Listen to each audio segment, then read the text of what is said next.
По прямой от Симферополя до Ялты всего 50 километров. Но горы не признают коротких расстояний.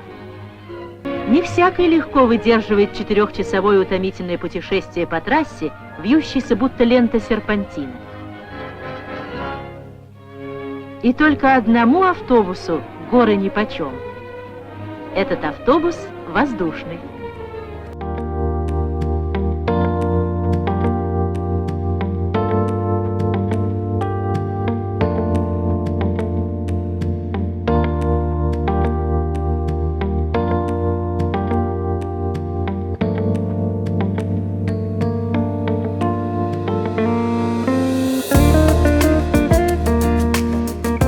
В салоне 11 человек.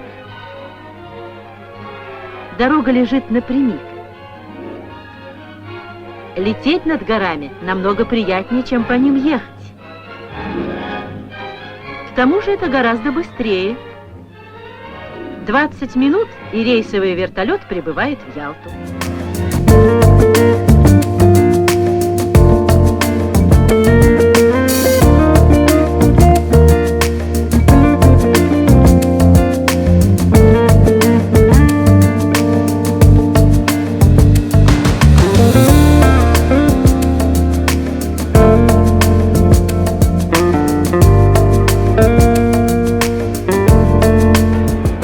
Вертолет надежная, быстрая и удобная машина.